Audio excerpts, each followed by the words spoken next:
Hey, welcome to the Voice of San Diego, Friday 5, live at 5. It's the Friday 5 live at 5. I'm Scott Lewis, CEO and editor-in-chief at Voice of San Diego. What a week. I figured you might need a break from watching John King or that guy Kornacki on MSNBC, whoever you've been watching for 4 straight days. Come in, let's talk about local politics. Keep away from the existential worry about the future of our civilization, all those things. We can talk about what happened in local politics. I'm interested in your questions. I'm also going to be refreshing. I'm sure many of you are as well. The county registrar's results page is supposed to update at 5 p.m. That's Friday 5. That's today. It looks like it hasn't quite done it. They never do it right at 5 because that would be easy and nice. They don't do that. So we've got a lot to talk about, a lot of races to go through. The Friday 5, live at 5. I don't know why number 5's up right now. My fault. Friday 5, live at 5. All right, what are your questions? Did you vote? Did you feeling better about the world? You feeling worse about the world? Who would you have for mayor? Who'd you have for city attorney? Who'd you have for all these things? You want to talk? Which races are you interested in? I've got my 5 things to talk about. Let's get into those. Number 1, I think we have a new mayor. Mayor-elect Todd Gloria. Todd Gloria is the next San Diego mayor, Madison High School graduate, University of San Diego. He's been really thoughtful about how to handle his political career over the last 10 years, laid this all out. He's done well, and now he's going to be mayor. All he has to do now is deal with a pandemic that has ruined one of the 3 sources of revenue, major sources of revenue that the city of San Diego gets: tourism, taxes. It's gone. There is no tourism, maybe very little. All he has to do is deal with a massive budget deficit. All he has to do is solve a housing crisis. All he has to do is hire a new chief operating officer. Do you realize that the city doesn't really have a manager right now, a city manager? It has Amy Fawcett. She's great, but she's a political pro, really. And the city of San Diego. So I don't know how many of you know, the city of San Diego is a strong mayor form of government. That means the mayor is the CEO of the entire city. Most city staff, there's a few that are a little bit more independent, but he's the boss. Now, Todd Gloria will be the CEO of the staff, but usually they hire a manager, a COO to run things. But the last 2 COOs for Mayor Kevin Faulconer were kind of more political background types: Chris Michelle, Amy Fawcett. And so who's Todd Gloria going to hire for his chief of staff, for his city manager, or city operations officer? Big questions I'm sure they're dealing with right now, in between all of the congratulatory text. Did anybody refresh the site? Is it set? Yes, it is. Let's scroll down. Steve Voss for Board of Supervisors, District 2. He's holding on to a 600, 700 vote lead. Woo! Woo-hoo! That's tight. That's District 2, the County Board of Supervisors, Steve Voss. Tiny lead over Joel Anderson. Mayor did not tighten. Wow. It's about 68,000 votes. So 68,000 votes that separate the two. Barbara Bree has not yet conceded, but I think she's not gaining ground. She needed to win about 74%, as I figured, of the remaining ballots that were out there. Maybe a little less, maybe a little more. And she is not doing that at all. So I don't know why she hasn't conceded yet. I mean, she has, there's a lot of reasons when you pour your own wealth into something like that, when you have supporters who are like, don't give up yet, that kind of thing. You kind of owe it to a lot of people. But it's getting to the point where there's nothing going to happen for her. She's not won this. I see that. There's interesting post. Yeah, so Todd Gloria, mayor. Yeah, so who's going to be his COO? Who's going to be his chief of staff? You have any ideas? You want to apply for it? I'm sure he's watching. He's ready to hear your ideas of who should be the leadership in his office. he did Andy Keats on our site did a great story. We'll give you the link at the end. San Diego is a big city. Todd Gloria wants it to act like one. A couple of points in there that were really interesting. So it was kind of two stories.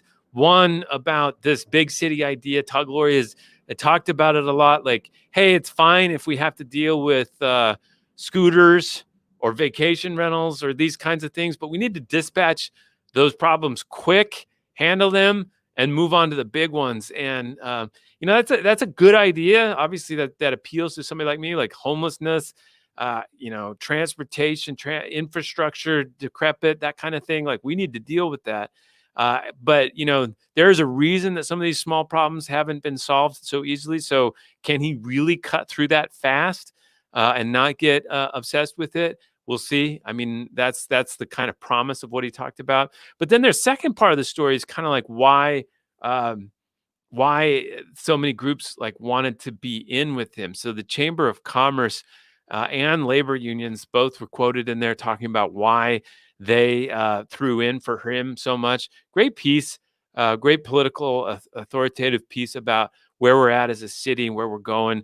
But again, Tyler is going to try to tackle all these big problems with a massive budget deficit, employee morale that by all accounts is a little rocky. There's a lot of things, the challenges that the city of San Diego faces, and he's not going to be able to move the world with money. So what is he going to do? Is he going to try to raise more money? Is he going to try to just, they're going to have to make some major cuts? Where are they going to prioritize? Lots of big questions for Todd Gloria, but there's no question the next mayor of San Diego, Mayor-elect Todd Gloria, crazy times that how things change.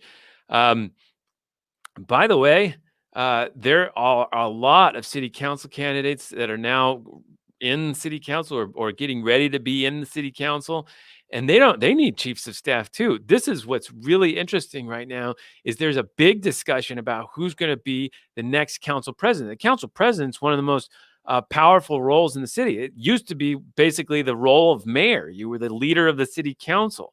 And then they made the mayor be the city manager in essence. And so the leader of the city council is very powerful. It decides what issues get to be there. It decides what votes get to happen, when, and who's on which committees. So that decision is now what needs to be made. And Monica Montgomery from Southeastern San Diego, she's running for the spot. She's running for, the city council votes. And then Jen Campbell from my district, from the coastal district, from Pacific Beach area, Ocean Beach area. So she wants to be council president too. And it sounds pretty clearly like she has the support of the labor unions in that run. Monica Montgomery, remember, she won her seat without the support of the labor unions.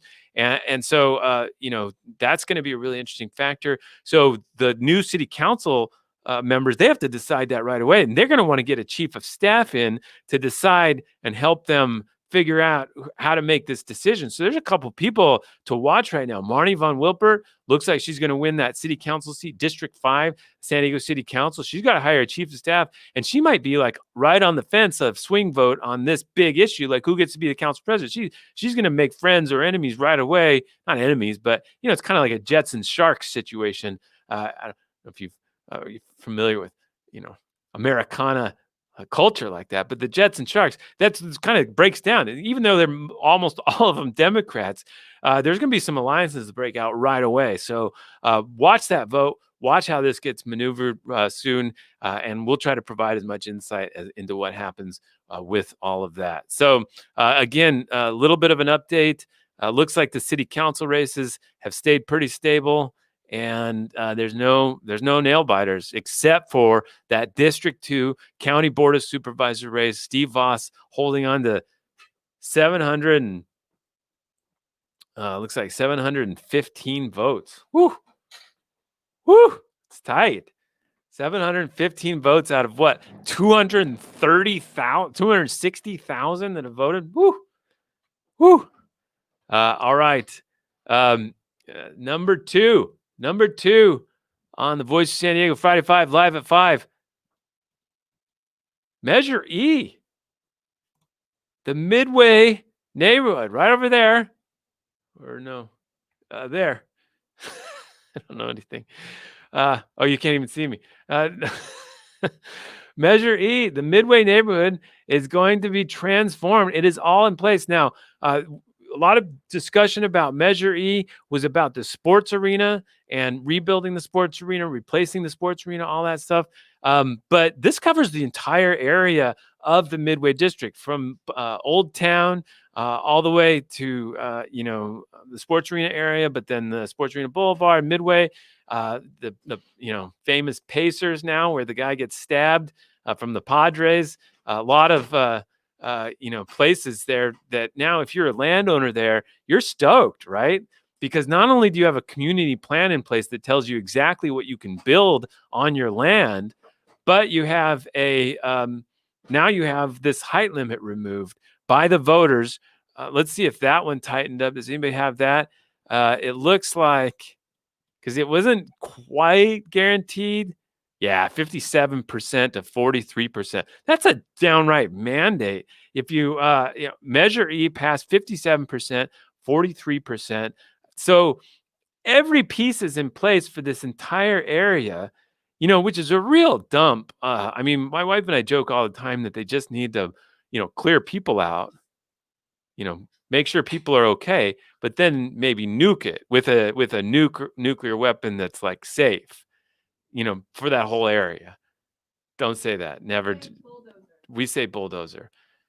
Don't joke about nuclear weapon. I'm sorry, but the whole area is just horrible, right? And so it's got a mandate now. It's got a community plan about that tells landowners exactly what they can build. And now it has a height limit exemption that's going to allow them to do that and not pack all those homes in as tight as possible, allowing for some of that area to be parks and other infrastructure. So Measure E, I mean, I don't know if there's a thing on the ballot that's going to change life, like the way that the community feels, as directly as Measure E will. And it passed with a mandate. Now, interestingly, there are 314,000 votes for Measure E. There are, let's see, 309,000 votes. So 314,000 votes for Measure E and 309,000 votes for Todd Gloria. It's like the exact same vote total. Both Andy Keats and Lisa Halverstadt made this observation that if you've supported Measure E, probably supported Todd Gloria. Barbara Brie opposed Measure E. That seems like that's that same group of people. That's the 57. We'll call them the 57. They want to see housing solutions. They want to see the city be a big city. They want to see that's a different group. When I started covering San Diego City politics, the idea that the Democrats would completely take over San Diego City Council and that they'd remove the height limit for Midway, no way. No way. I never would have pictured that. And now it's just like, oh yeah, that's the 57. That's the 57 doing their thing. I like that. Did I brand that? I got my warm shirt on because it got cold in the garage today. Man, this garage is either way hot or way cold. There's no San Diego in the middle. There's just cold or hot. I hope it doesn't get too bad. All right, let's see. Let's get to number 3. Number 3 on the list today. Somebody brought it up in the comments. County Board of Supervisors, Nathan Fletcher in particular, is a winner. He didn't even run, but the County Board of Supervisors is being transformed. Look, women, we got a woman of color. We've got just things are changing on the County Board of Supervisors. Democrats for the first time are now in charge of the County Board of Supervisors. Remarkable change. So interesting. How big of a deal that can be, or maybe won't be. I don't know. When the city council was taken over by a supermajority of Democrats, we were like, oh, they're gonna pass a bunch of things and do a bunch of stuff, and they didn't really do anything. So I don't know. Maybe they'll get in there and they won't do anything. But this is the new majority on the County Board of Supervisors. Tara Lawson-Remer. Let's check the latest number on her. Tara Lawson-Remer won big time. She's on the left there in the County Board of Supervisors District 3 race. She's up 58 59%. So it's tightening a little bit. It's tightening a little bit. Kristen Gaspar is down by only 17% or 17 points in that race, 17 points in that race.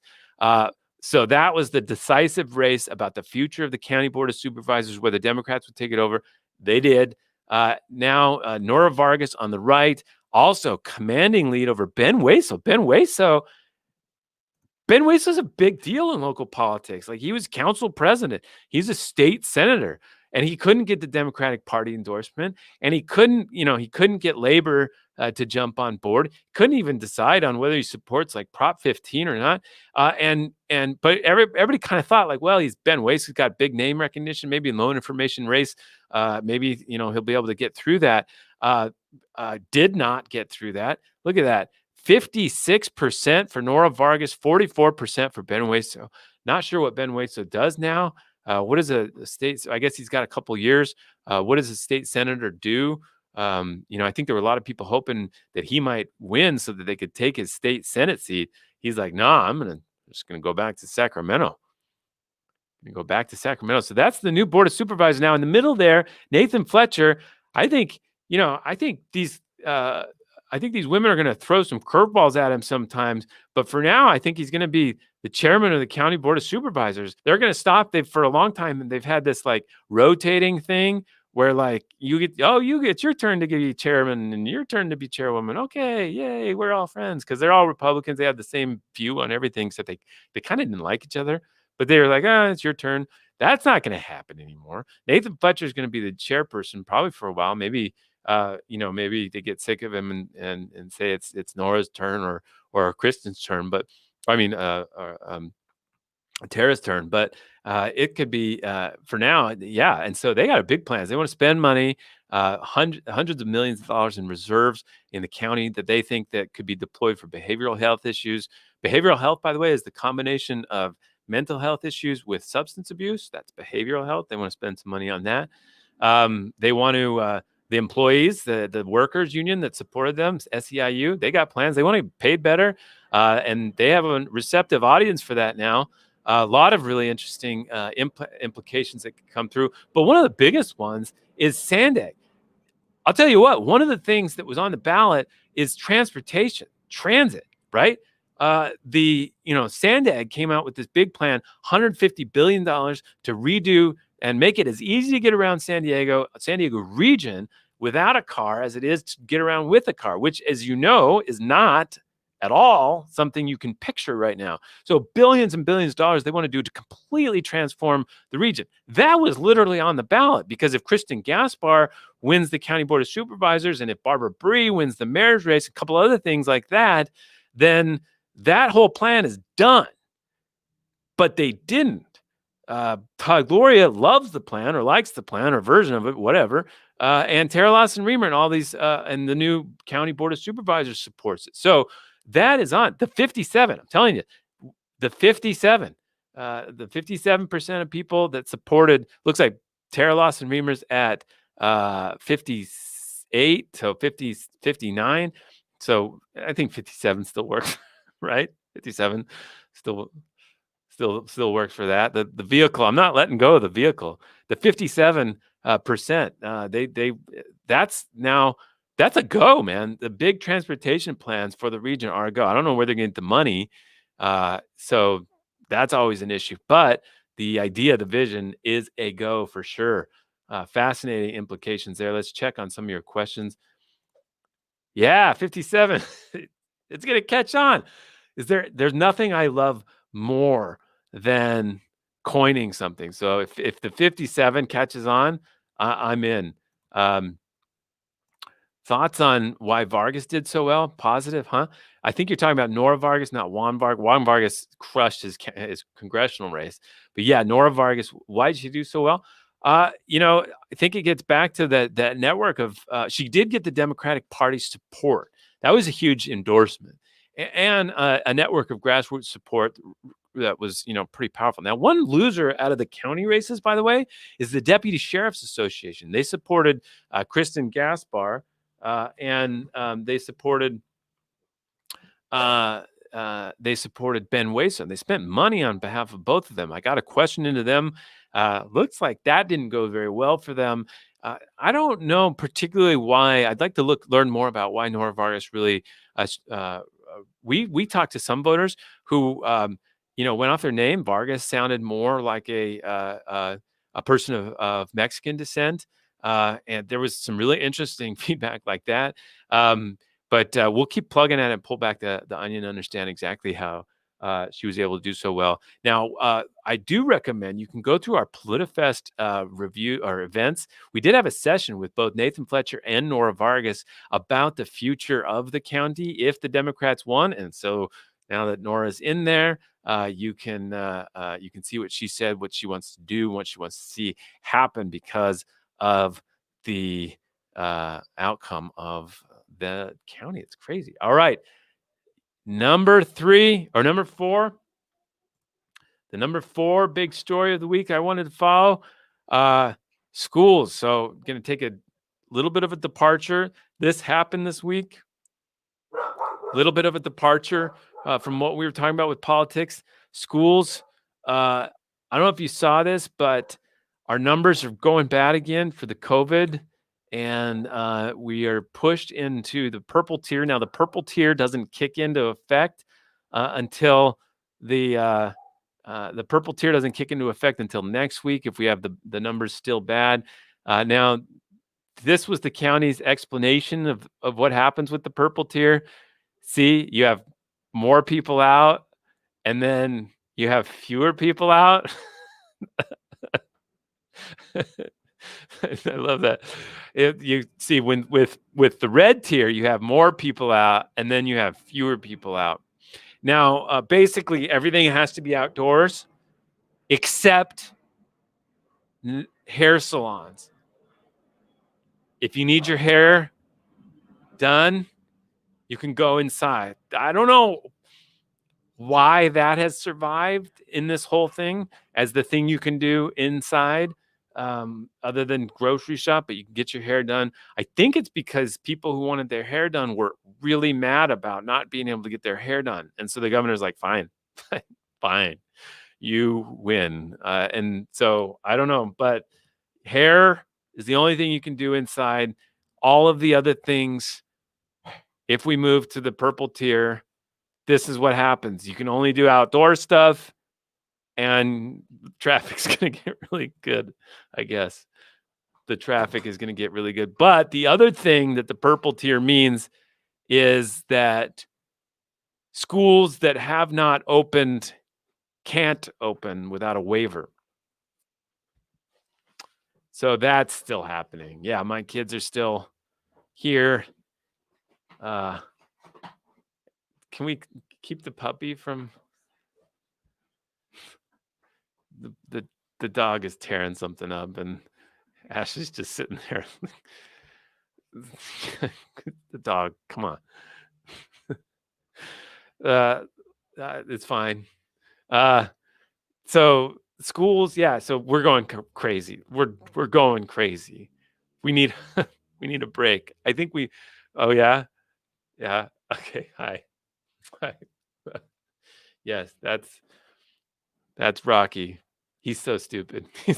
I love him. I love him so much. He's just not the brightest. You know what the best thing he does is? He'll throw the ball in front of himself, and then he'll just stare at it, and then he'll pounce on it. It's like, I gotcha. I love him. He's so stupid. All right. So yeah, schools can't open if we stay in this purple tier. And what's going to get better over the holidays? What's going to get better? People are going to get together. They're going to be like, it's not a big deal. Come into my house. Let's hang out. Let's have a beer. And that they're going to spread it more.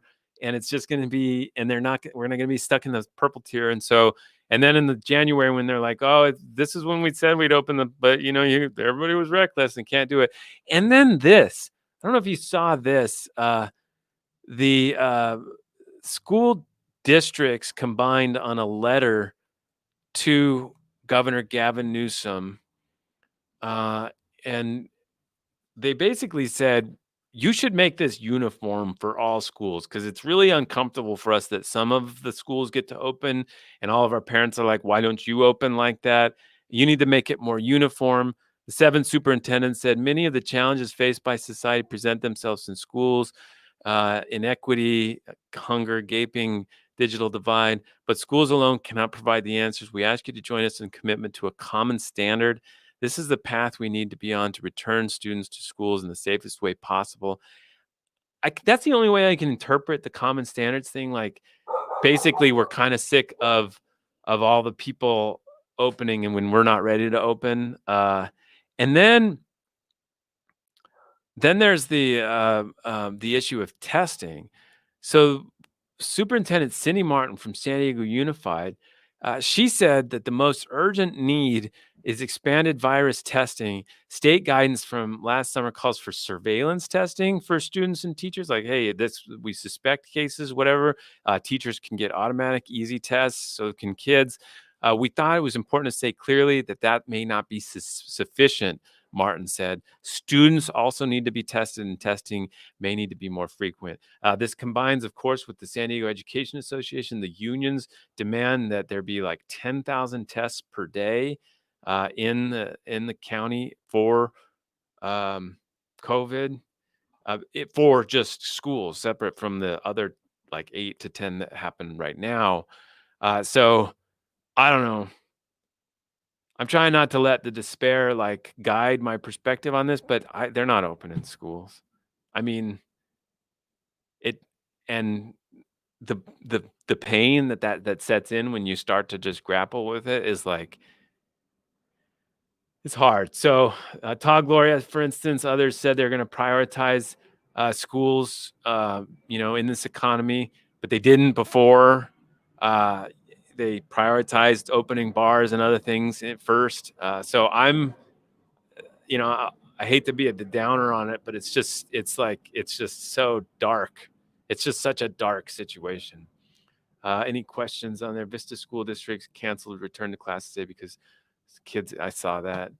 There's school districts that open with the trust of their teachers, and there's school districts that open without the trust of their teachers. And the ones that open with the trust of their teachers, they can have cases, they can have issues happen, they deal with them, and it's not a big deal. But in Vista Unified, they open without the trust of teachers, and now everything is blown way out of proportion. It's like they're like because they make such a big deal out of what goes wrong. Now that's and so I think like you've got to have the trust of your teachers. Like and so I understand that they have to go through a lot to get that trust up. Um, but um, but I think the trust is built not by like book of a big book of like rules. Like that's not going to give trust. What will give trust is to understand what causes and spreads the virus, be able to clearly explain that and understand it and communicate that you do understand that, and then explain how you've adjusted for it. And then hopefully they're enthusiastic to come back and deal with those risks, because there will be people that get it and they want to be comfortable that they've controlled what they can control and that there's testing available and such. So I just hope that things we build some trust, that we have some leaders that are willing to do some confidence measures to get there, and maybe they can prove me wrong, because if we go through January and they don't open, then it just turns out that we're gonna have like a year and a half without schools.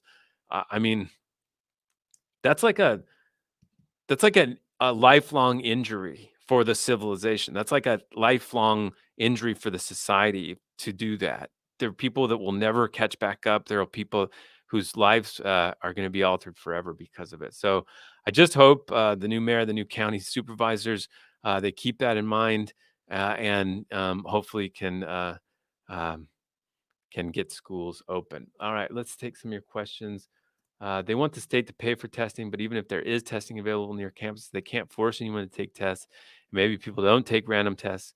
So if they do these tests paid for the state, they still say they can't. Yeah, I mean, I think they might be set. There might be some catch-22s or whatever the analogy is. The idea of like, yeah, we just can't win. The goalposts are moved too much. I do think like, yeah, and you can't force a school or students to get tested, probably. But having a regular testing access, especially for the adults, for the staff, so that they can identify right away if they're feeling bad or if there's somebody nearby, or they more importantly would be to test the sewage in these schools. If you could test the sewage, you could see if there's an outbreak. Then you could test everybody in the school, find out who it is, and get them out, get their cohort out.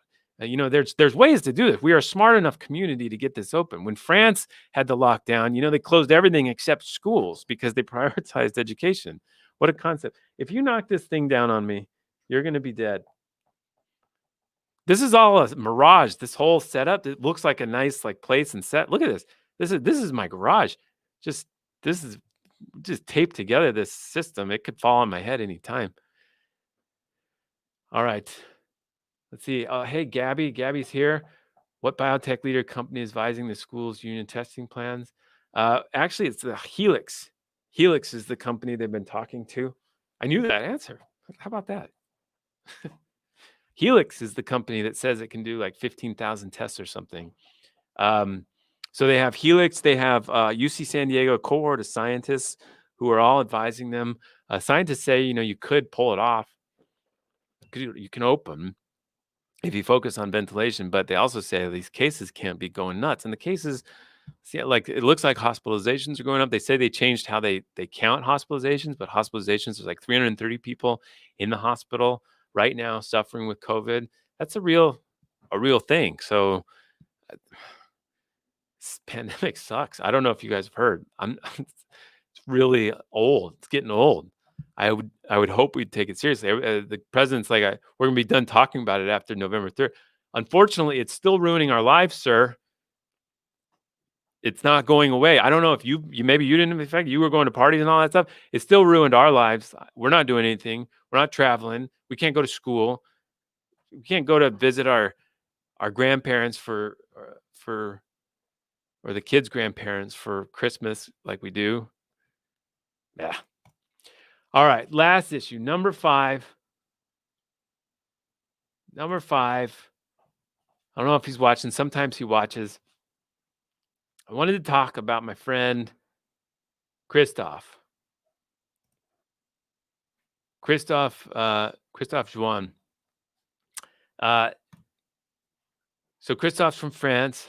He and his wife in the last couple months have gotten their citizenship in this country. There's Christophe. That's outside our building, actually. Yeah, we're right there with ICE or Immigration Service. There's Christophe. He took his test and got it.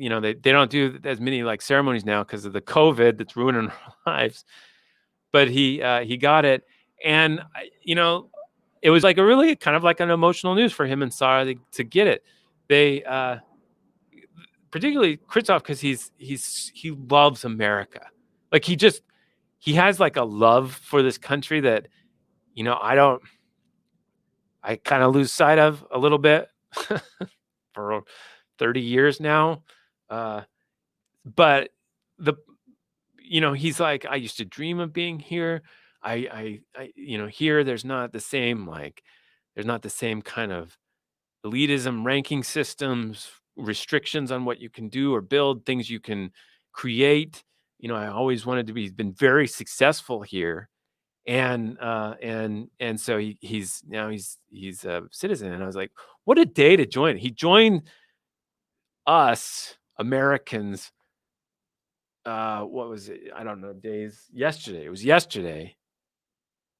Or the day before. But anyway, right during this mess, the day that the president challenges the vote of the peaceful transition of power, that day, Christophe decides to become an American and join us.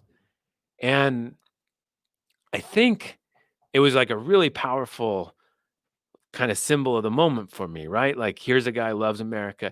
The reason they love America and the promise of America is that there's a rule of law. That you're not gonna pay people off. There's not a king that decides who's right, who's wrong. There's a law, and we do our best to understand who's following it, who's not. And that prevails. The rule of law prevails. We don't leave it up to the most corrupt or biggest or strongest or the guy with the gun to decide the right from wrong, right? And I think like that night in particular, for me to sit with the news of Christoph joining us during this special weird day in American history, where I went to bed thinking like this is the moment where either Republicans line up with the president and say that an attack on our republic has happened, and then counterattack is needed to begin, or we wake up in the morning and they've pulled off the gas a little bit. Well, here's the thing. If you're alleging that there is a multi-state voter fraud occurring, an attack, multi-state attack on our republic, like that's very, very serious allegation. You should take it to the appropriate authorities, the investigative authorities, and put it in the court so that the rule of law can prevail. The thing that makes us great as a country, or the promise of America, is based on the rule of law. That there's no, obviously there's a lot of problems and misuse of it, but the point is, the promise, the thing we're all heading towards, is that rule of law. So take this attack, take these allegations to the rule of law, to the courts. Make the case, show us all, but pull your foot off the gas, man. This was a really uncomfortable week. But Christoph makes me want to love America more. So there are people who came here because they found opportunity, they found a future here. Let's try to make them proud, make America proud again. All right, couple of notes. On Tuesday, we are going to have our gathering, post-election gathering with our member happy hour, 5:30.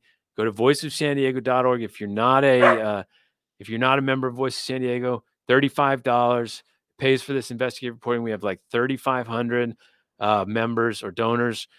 You can join and then come to this. I'm going to give you a breakdown of the results of the election in a little more organized than this. It's a much more specialized thing. You should want to pay for it. This free stuff is garbage. Go pay for the real stuff, the real juice. And then, but we'll go through the election result, also some polling results that we have about like what people are worried about in the community. We'll just kind of jabber about all this stuff, and I'll take all your questions.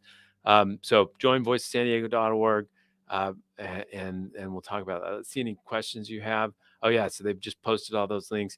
Yes, UCS San Diego has been doing the sewage test. We wrote about that, Randy Dotinga. That's a great way to test a large group of people and then narrow down like who actually has it.